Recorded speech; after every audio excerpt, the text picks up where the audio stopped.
अग्निनारयमस्नवत्पूषमेव दिवे दिवे यशसं वीरवत्तमम् यशसं वीरवत्तमम्। ॐ शान्तिः शान्तिः शान्तिः।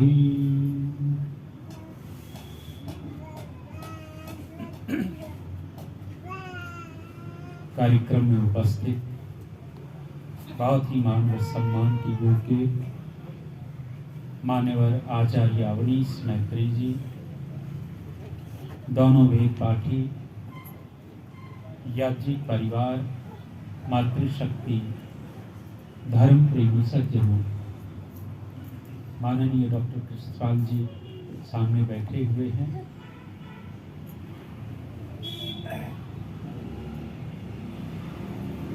चाहे छोटा बच्चा हो, चाहे कोई बड़ा व्यक्ति हो, सब के सब अपना प्रभाव दिखाना चाहते हैं।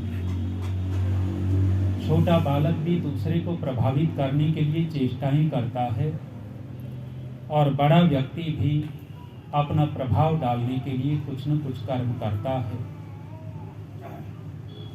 प्रभावी कैसे बना जाए, प्रभावशाली व्यक्ति कौन हो सकता है? आजकल बहुत सारे मार्केट में आए हुए हैं जो व्यक्तित्व विकास की बात करते हैं, पर्सनालिटी डेवलप की बात करते हैं, व्यवहार सिखाने की बात करते हैं। बहुत पुराने हो गए हैं डेल कार्नेगी, स्वेट मार्टन, पुराने हो गए हैं शिव खेड़ा, नए नए मार्केट में आ रहे हैं संदीप माहेश्वरी जैसे, सोनू शर्मा जैसे, बहुत सारे मार्केट में हैं। और उनको आप बुलाइएगा, बुलाएंगे तो उनके लिए व्यवस्था बहुत करनी पड़ेगी। ऐसे तखत पे बैठ कर के वो नहीं बोलना चाहेंगे। उनके लिए बहुत बड़ा ऑडिटोरियम चाहिए, बड़ा मंच चाहिए, बहुत अच्छी माइक व्यवस्था चाहिए, लाइटें चाहिए, उनको कैमरे चाहिए। और उनकी फीस कम से कम 1 घंटे में 1.5-2 लाख रुपए फीस चाहिए उनको। और संख्या 10, 20, 50 नहीं चाहिए, हजारों की संख्या उनको चाहिए, तब वो व्यक्तित्व विकास की बात करेंगे। लेकिन व्यक्तित्व विकास की बात हमारे ऋषि भी करते हैं, और जिस चीज को ऋषि बता सकते हैं, ये नेम एंड फेम वाले, ये फीस वाले कभी नहीं बता सकते। ऋषियों से पूछा कि हम प्रभावशाली कैसे हो सकते हैं, दूसरों के ऊपर हमारा प्रभाव कैसे पड़े। ऋषियों ने कहा कि व को पकड़ो, व, य, र, ल और व को पकड़ो और व से पूछो कि कैसे प्रभावशाली बन सकते हो। व के पास गए, व से पूछा कि तुम बताओ कैसे प्रभाव पड़ेगा। व ने कहा कि हम बताएंगे, और उस व ने अपने से 5 शब्दों का निर्माण कर दिया। कहने लग गए, वपुषा विद्यया वाचा वस्त्रेण विनयेन च एभिः पंचवकारैश्च नरो भूयो विभूषते। 4-5 बातें कह दी। वपु, विद्या, वाचा, वस्त्र और विनय, ये 5 शब्द कौन से अक्षर से बने हैं? शुरुआत में कौन सा अक्षर? व। प्रभावशाली होने का तरीका बता दिया। मैंने पीछे चर्चा की अभी। वपु कहते हैं शरीर को, और सबसे पहला प्रभाव व्यक्ति का पड़ता है तो उसके शरीर का पड़ता है। यदि शरीर सुंदर, सुडौल, गठीला, स्वस्थ है तो प्रभावित करेगा, और यदि शरीर रोगी है, शरीर ठीक नहीं है, प्रभावहीन हो जाएगा व्यक्ति। आजकल सेल्फी का ज़माना है, सब कोई उस उठा करके सेल्फी लेता है। पार्क में कोई रोगी व्यक्ति कोई दीनहीन व्यक्ति, मैला कुचैला सा, कुरूप सा व्यक्ति बैठा हो और एक और 6 फीट का नौजवान हट्टा खट्टा सुंदर सा बैठा हो और सेल्फी लेनी पड़े तो किसके साथ सेल्फी लेंगे? उस रोगी मरियल सड़ियल के पास या उस पहलवान के पास? प्रभाव किसका पड़ा? सबसे पहला प्रभाव पड़ता है शरीर का। इसलिए वह कहता है, वपु अपने शरीर को ठीक रखो, प्रभावी हो जाओगे। ऋषि दयानंद जी बरेली में व्याख्यान दे रहे थे और जब व्याख्यान दे रहे थे तो नानक चंद ने अपने लड़के मुंशीराम को कहा था कि एक सन्यासी आए हैं और तेरी नास्तिकता को दूर कर देंगे, तेरे प्रश्नों का उत्तर देंगे, तू उनका प्रवचन सुन ले। महात्मा मुंशीराम गए थे प्रवचन सुनने के लिए। स्वामी दयानंद जी आए नहीं थे हॉल में। 10 मिनट के बाद प्रवेश किया था और जैसे ही ऋषि दयानंद जी का शरीर मुंशीराम ने देखा, बाद में स्वामी श्रद्धानंद बने, उन्होंने शरीर को देखा और शरीर को देख करके अपनी जीवनी में लिखते हैं, कहते हैं कि मैंने व्याख्यान तो स्वामी जी का बाद में सुना था, लेकिन मैंने जब उनकी काया को देखा, 7.5 फीट के लगभग उनकी लंबाई, उन्नत ललाट है, चौड़ी छाती है, मोटी भुजाएं हैं और मदमस्त होकर के जब चाल चल रहे थे, उनके चेहरे के ऊपर विद्या का तेज था। कहते हैं कि जब मैंने स्वामी दयानंद जी के शरीर का दर्शन किया तो आधी श्रद्धा मेरे अंदर पैदा हो चुकी थी। पहला प्रभाव यदि किसी का पड़ता है तो शरीर का पड़ता है। इसलिए अपने शरीर को ठीक रखने के लिए मेहनत करनी चाहिए। मेहनत होती रहेगी, प्रभावी हो जाएंगे। लंबा नहीं बोलूँगा।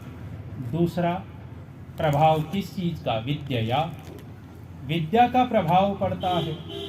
और विद्या से तात्पर्य डिग्रीधारी होना नहीं है। किसी ने पीएचडी, डीलिट, इंजीनियर, डॉक्टर, वकील, जज आदि की डिग्रियां ले रखी हैं, उसका प्रभाव नहीं पड़ेगा। विद्या का तात्पर्य है समझ। जो व्यक्ति जितना समझदार होगा उस व्यक्ति का उतना ही ज्यादा प्रभाव पड़ेगा। कई बार घरों में बड़े जो होते हैं वो बड़े नासमझी की बात कर देते हैं और छोटे छोटे 5-7 साल के बच्चे बड़ी समझदारी की बात कर देते हैं। हम किससे प्रभावित होंगे? उस बड़े से या उस बालक से? अभी देश के अंदर हिमाचल प्रदेश के एक लड़के का, वो क्या है, केबीसी क्या बोलते हो? हाँ, केबीसी। कौन बनेगा करोड़पति? वो अरुणोदय, उसका आया हुआ था। वो कैसे बोलता है, कैसे उत्तर देता है, उसकी समझ का प्रभाव पड़ा पूरे देश के ऊपर। छोटा सा बालक होते हुए समझ का प्रभाव पड़ता है। जो लोग समझदार हैं अपना प्रभाव छोड़ देते हैं और जो नादान है, नासमझ हैं, वे प्रभावहीन हो जाते हैं। हम कितने समझदार और कितने नासमझ, विचार करके देखिएगा। हम अंधाधुंध चलते हैं बिना समझे, और यदि उसके ऊपर कुछ बात कह दी जाए तो कहते हैं हमारी आस्था के ऊपर चोट पहुंचाते हो। आस्था ये नहीं होती। आस्था श्रद्धा सत्य के साथ जुड़ी हुई है। झूठ, पाखंड, मूर्खता के साथ आस्था और श्रद्धा जैसे शब्द नहीं जुड़े हुए होते।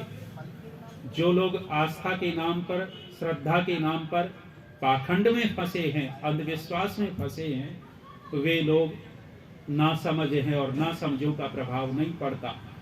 इसलिए समझदार बनना होता है। तीसरा वह वाचा, वाणी का प्रभाव पड़ता है। वाणी परमात्मा ने हम मनुष्यों को दी है। आपने कभी 2, 4, 10, 20 भैंस बैठ करके बात करते देखी है? एक भैंस दूसरी भैंस को कहती हो कि आज तो बुखार आ गया, डॉक्टर को बुला देती तो बड़ा अच्छा लगता। भैंस बात नहीं करती। 2-4 बकरी बैठ करके बात करती देखी हो? एक बकरी दूसरी बकरी को कहती हो कि हस्बैंड बड़े लेट हो गए, जरा ढूंढ करके लाओ। बकरियां बात नहीं करती। बात कौन करता है? मनुष्य बात करता है। और जब ठीक ठीक बात करता है तो वाणी का प्रभाव पड़ जाता है, और इस वाणी का ठीक प्रयोग नहीं करता तो प्रभावहीन हो जाता है। चाहे कोई कितना भी बड़ा विद्वान हो, चाहे जिसने चारों वेद रट रखे हों, लेकिन वाणी से ठीक व्यवहार नहीं करता तो चारों वेद रटे हुए भी उसके प्रभावहीन हो जाएंगे। इसलिए वाणी का ठीक प्रयोग करना, और इस वाणी का प्रयोग करते समय सावधानी बरतनी होती है। जब आपस के संबंध होते हैं, आपस के संबंधों में कठोर नहीं बोला जाता। जो गलत लोग हैं, दूर के हैं, उनको कठोर बोले तो समझ में आता, और अपने लोगों को व्यक्ति कठोर बोलता है, वाणी का दुरुपयोग करता है, वहाँ घर परिवार में तनाव बढ़ता है, दूरियां बढ़ती हैं, प्रेम घटता है, अविश्वास बढ़ता चला जाता है। इसलिए वाणी का संभल करके प्रयोग करें। जब व्यक्ति अपनों को कुछ कहता है तो कष्ट ज्यादा होता है।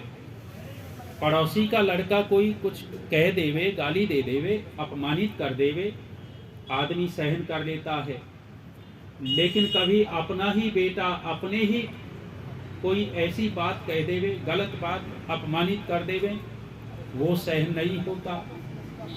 बाप करवट बदल बदल करके रात काटता है, नींद नहीं आती। क्यों? क्योंकि आज अपने ने कह दिया।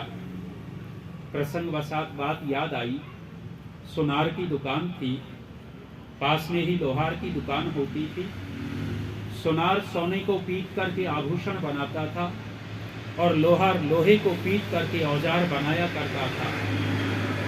एक दिन जब लोहार लोहे को कूट रहा था तो एक छोटा सा लोहे का कण छिटक करके सुनार की दुकान में आ गया, और जैसे ही लोहे का कण सुनार की दुकान में आया, सोने के कण इकट्ठा हो गई, भीड़ इकट्ठा हो गई, और भीड़ ने उस लोहे के कण को घेर लिया। सोने के कण इकट्ठा हो गए, भीड़ में बातचीत करने लग गए। भाई तुम तो दिखाई ही नहीं देते, आज तुम आए हो, बड़ी प्रसन्नता की बात है। मीठी मीठी बातें चल रही थी। अचानक एक छोटा सा सोने का कण आगे बढ़ा और लोहे के कण से कहने लग गया कि भाई बहुत सारी बातें हो गई, लेकिन अब व्यवहारिक बात कर लेते हैं। कहने लग गए कि तुम लोहा और हम सोना हैं। दुनिया के लोग अंतर करते होंगे, लेकिन हमारी परिस्थिति में कोई अंतर नहीं है। परिस्थिति ये है कि लोहार तुम्हें भी आग में झोंकता है और सुनार हमें भी आग में डालता है। लोहार तुम्हें भी मारता पीटता है और सुनार हमें भी ठोकता पीटता है। परिस्थिति हमारी दोनों की एक जैसी है, लेकिन एक बहुत बड़ा अंतर है कि जब सुनार हमें मारता पीटता है, हम रोते चिल्लाते बहुत कम हैं। हमारी आवाज सुनार की दुकान से बाहर नहीं जाती। लेकिन जब तुम्हें लोहार मारता पीटता है, तुम रोते चिल्लाते बहुत हो। तुम्हारी रोने चिल्लाने की आवाज बहुत दूर तक जाती है। भाई कारण तो बता दे। लोहे का कण कहता है कि भाई इसमें एक बहुत बड़ा रहस्य है, और तू देख, जब सुनार तुझे मारता पीटता है वो तेरा अपना नहीं होता, लेकिन जब लोहार हमें मारता पीटता है, जिससे मारता पीटता है वो मेरा अपना होता है। और जब मेरा अपना कुछ कहता है तो चिल्लाहट ज्यादा निकलती है। वाणी का प्रयोग करते हैं, घर में परिवार में आपस में रहते हैं, और एक दूसरे को ऐसी बात छोड़ते हैं कि तीर की तरह हृदय में घुस जाती है। इसके लिए परमात्मा ने वाणी नहीं दी। ऋषि कहते हैं कि प्रभावशाली कौन? वाचा। वाणी का प्रभाव पड़ता है। कुछ लोगों को बुरा लग सकता है, लेकिन पीछे जब चुनाव हुए तो एक व्यक्ति बोलता है, करोड़ों लोग प्रभावित होते हैं, और एक व्यक्ति बोलता है तो उसके भाषण से चुटकुले निकल करके आने शुरू हो जाते हैं। 1 घंटे के बाद चुटकुले बन करके आने शुरू हो जाते हैं मार्केट में। ये किस चीज का प्रभाव है? ये वाणी का प्रभाव है। वाणी ऐसी बन जाए कि दूसरे लोग सुन करके आनंदित हों। चौथा प्रभाव किस चीज का? चौथा प्रभाव पड़ता है वस्त्रेण, वस्त्रों का प्रभाव। मैं जो यहाँ बैठ कर के बोल रहा हूँ, यदि मैंने जींस की पैंट पहन रखी होती और बीच से कटी फटी भी होती और आधी बाजू की टी शर्ट पहन रखी होती और तब मैं ये ऐसे उपदेश कर रहा होता, उसका प्रभाव ज्यादा पड़ता या ये वस्त्र पहन करके बोल रहा हूँ इसका प्रभाव ज्यादा है? यदि सन्यासी के कपड़े पहन रखे होते तो कुछ प्रभाव और बढ़ जाता। वस्त्रों का प्रभाव पड़ता है व्यक्ति के ऊपर, इसलिए वस्त्रों को सावधानी पूर्वक पहनना होता है। कौन से अवसर पर कौन से वस्त्र हम पहनते हैं? पहले के गरीब लोग कटे फटे वस्त्र पहनते थे और आज कटे फटे वस्त्र आज भी पहनते हैं, लेकिन कौन पहनते हैं? अमीर लोग ज्यादा फटे हुए वस्त्र पहनते हैं। बस में चढ़ो तो लड़कियां फटी हुई पैंट पहन करके घूमती हैं। अरे क्या हमारी भारतीय संस्कृति ये है? अथर्ववेद के अंदर कहा है, नारी के लिए विशेष कहा है कि शरीर को पूरा ढक करके रखे। स्त्री के लिए शरीर को ढकने का हमारी भारतीय संस्कृति में विधान है। जब ये बात कहने लग जाएं तो बहुत सारी आजकल की आधुनिक लड़कियां कहेंगी, हमारी आज़ादी में दखल डालते हो। ये काहे की आज़ादी? शरीर को उघाड़ना आज़ादी थोड़ा ही है, ये तो अनर्थ है। वस्त्रेण, वस्त्रों का प्रभाव पड़ता है। और ये कटी फटी पैंट चल कहाँ से पड़ी? मैंने एक विद्वान से सुना कि किसी जींस की पैंट बनाने वाली फैक्ट्री के मालिक ने ज़्यादा माल बना दिया और ज़्यादा माल बना करके स्टोर कर दिया। स्टोर में थे चूहे और उन चूहों ने पैंट को कुतर दिया। हजारों पैंट कुतर डाली। जब मालिक को पता लगा कि पैंट कुतर दी, बड़ा दुखी हुआ, माल खराब हो गया। उसके सलाहकार ने कहा कि भाई दुखी होने की जरूरत नहीं है, एक अभिनेता को बुलाओ, एक्टर को बुलाओ, ये फटी हुई जींस पहना करके स्टेज पर नचा दो, लोग देखेंगे तुम्हारी सारी बिक जाएंगी। और यही हुआ, वो सारी की सारी पैंट बिक गई। ऊपर से ऑर्डर आ गए कि और फटी हुई पैंट बेचो। अरे कमाल है कि देखो कैसे उल्टा काम। और ये ऐसा पहनावा हमारे भारतीयों के लिए अनुकूल नहीं है। जींस वींस की पैंट फंसा करके जबरदस्ती खींच करके डालते हैं। हमारे भारतीय परंपरा में है कहाँ यहाँ? ये जितना जबरदस्ती खींच करके डालोगे, रोमकूप होते हैं शरीर में, और शरीर के रोमकूप जितने बंद होंगे उतना शरीर अस्वस्थ होगा। हमारे यहाँ तो खुले वस्त्रों का विधान रहा है।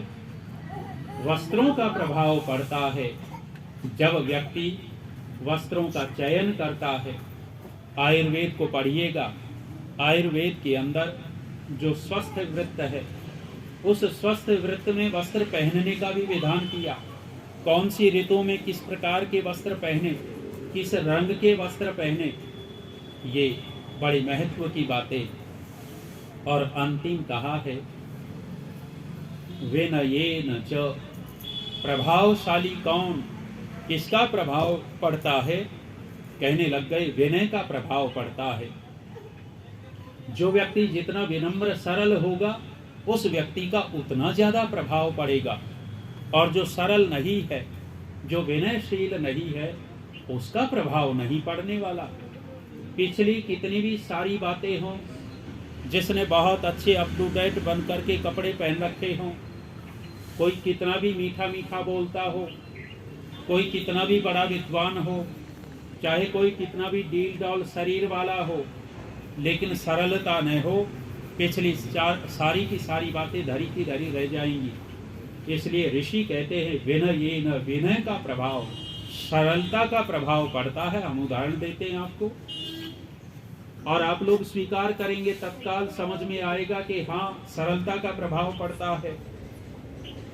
घर में दो बहू हों, दोनों बहुएं बड़े बाप की बेटी हों, बड़े वाली भी करोड़पति की बेटी है, दूसरे वाली भी करोड़पति की बेटी है।